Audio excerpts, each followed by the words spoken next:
मालिनी जी प्रयागराज में जी, और प्रयागराज जन जागरण में आपका बहुत बहुत स्वागत है। बहुत बहुत धन्यवाद, बहुत आभार। मैं ही नहीं, देश के करोड़ों लोग जी, आपके बहुत बड़े फैन हैं। कृपा है, सब ईश्वर की कृपा है। जी, मैं तो आपको देखता रहता हूँ टीवी में और जी, मोबाइल में। जी, और मैं देखता हूँ कि यानी आज की जो कलाकार हैं जी, उनमें से जो आपकी शालीनता है और समाज के प्रति जो समर्पण है आपका, कि हमारा समाज किस प्रकार से तरक्की करे, उन बातों को आप रखती हैं, जी, प्रेरक प्रेरक बातें रखती हैं। जी, जी, तो अब ये बताइए कि जब महाकुंभ में आई है तो जी। महाकुंभ के आयोजन के बारे में क्या कहेंगे? अद्भुत आयोजन है, दिव्य आयोजन है। हम सब जी। लोग का सौभाग्य है कि हम लोग अमृत कुंभ, महाकुंभ के साक्षी बने हैं। जी और जो आपने पहले बात कही, देखिए उसमें मुझे हमेशा से लगता है हर कलाकार का कला को लेकर एक चिंतन होना चाहिए, एक जी। विचार होना चाहिए। कला किसके लिए है? कला परिष्कार के लिए है, कला राष्ट्र प्रेम के लिए है, जी कला भारत की संस्कृति का जी उसके उन्नयन, उसके प्रसरण के लिए है। जी कला आध्यात्मिक उत्कर्ष के लिए। कला किसके लिए, ये सोचना चाहिए। चाहे वो कला का कोई आयाम हो, कोई नाटक करता हो, कोई शास्त्रीय संगीत गाता हो, कोई कुछ भी गाता हो, जी लेकिन ये जब ये विचार बहुत प्रबल हो जाए किसी कलाकार में, तो वो उसकी सोच आत्म केंद्रित नहीं रह जाती, वैश्विक बन जाती, कि वो दुनिया को एक नज़र से देखने लगता है। जी उसी का ये नतीजा है जो विद्वत कुंभ हम लोग कर रहे जी। हैं, कि सारे विद्वान यहाँ जुटे हैं और उनको बुला करके हम लोग अपनी बात रख सकें उनके सामने, लोगों के सामने। उन विद्वान क्या सोचते हैं, क्योंकि देखिए कुंभ को लेकर हमें लगता है कि पवित्र त्रिवेणी में स्नान है कुंभ, लेकिन कुंभ एक अवसर होता है जब जितने भी देश के प्रमुख संत हैं, ऋषि हैं, उनके सानिध्य में बातें समझने का, सुनने का, सीखने का, जी मनन करने का, ये कमाल का एक अद्भुत भी अनुभव। आप देखिए जितने संतों के अखाड़े भरे हुए, लोग प्रतीक्षा करते हैं कि हम उन स्वामी जी के यहाँ जाएंगे, उन संत को सुनेंगे। जी तो यही इसीलिए कि ये भी प्रयास रहा कि विद्वानों को यहाँ एकत्रित करके उनकी बातें सुने। जी।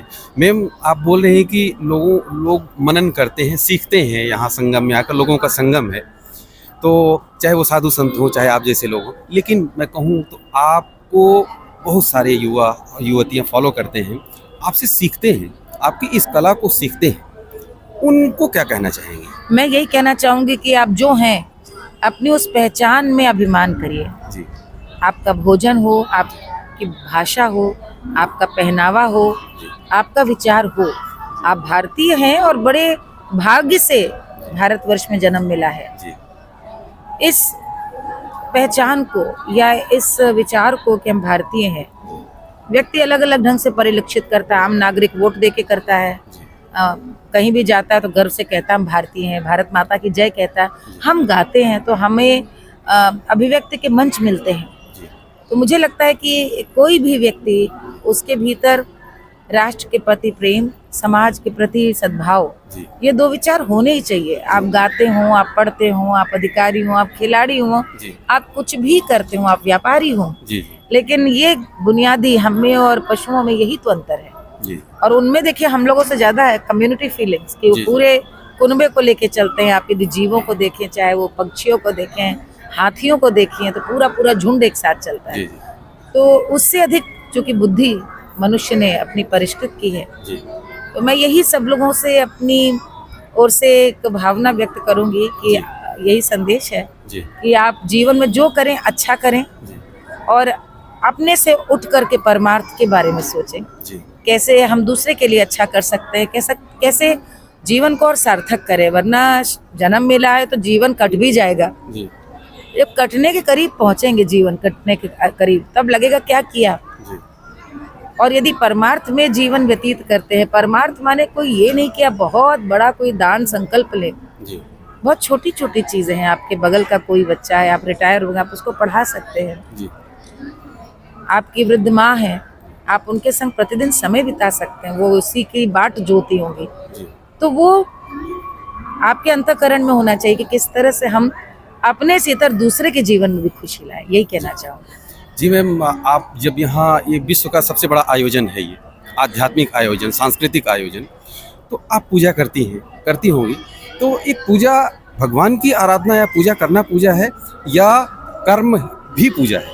नहीं, भारत में तो कर्म की पूजा की ही सबसे बड़ी मान्यता रही है। जी जी और वासुदेव कृष्ण ने जब कह दिया, जी वो कबीर कहें चाहे कृष्ण कहें, सबने ने कहा कि ये कर्म ही है। जी लेकिन यदि कर्म कैसा हो, जी कि धर्म यदि आपका आपके अंतस में है, जी धर्म से मतलब रिलीजन से नहीं है, जी धर्म यानी आपकी मानसिक चेतना एकदम सही मार्ग पे कि आपको क्या करना चाहिए, जी। तो आपके कर्म भी अच्छे होंगे। जी इसीलिए धर्म और कर्म दोनों में एक बहुत सुंदर सामंजस्य है। जी कर्म ही भगवान है, जी लेकिन कर्म को भगवान मानने के विचार कहाँ से आएगा? जी उतनी भक्ति आवश्यक। आपके सभी दर्शकों श्रोताओं को महाकुंभ में आने का न्योता देती हूँ और आपका जी। बहुत बहुत आभार, आपने बहुत बहुत प्रतीक्षा की। जी बहुत बहुत बहुत धन्यवाद आभार, आपका, धन्यवाद। बहुत बहुत